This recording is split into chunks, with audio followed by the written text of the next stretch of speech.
Hamas has released 8 more hostages as part of an ongoing ceasefire deal with Israel. But the messy handover is drawing criticisms from Israel.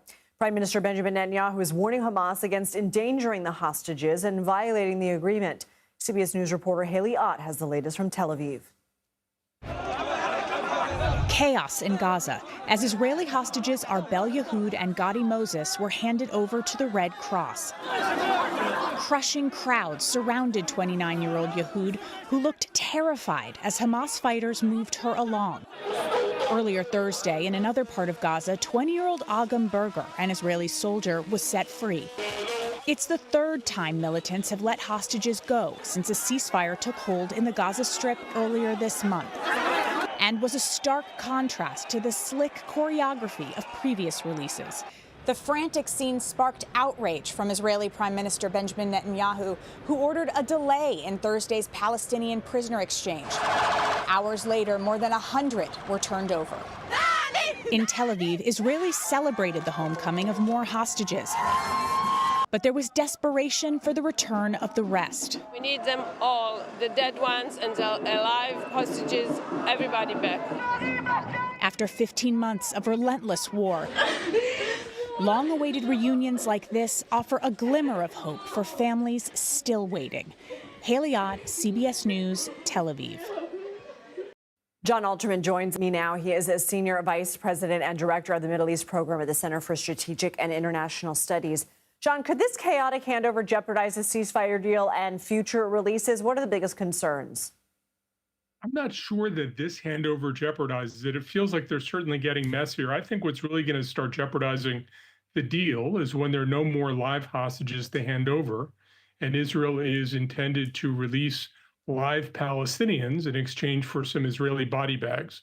And I think that when that starts to happen, if that starts to happen, and I'm not sure that it will, but if that starts to happen, I think the politics in Israel will turn very, very dark about this exchange. So that leads us to the second phase of the deal, which would need to extend and still needs to happen. Do we have any idea of a timeline of when this phase ends and the next one could start, or are things too precarious at this juncture to even talk about that?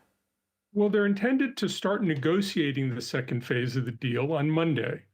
And the first phase goes 42 days and it releases 33 hostages. As I say, whether all of those hostages are alive, I'm not sure. This is for female soldiers and people not of military age and women who are not soldiers.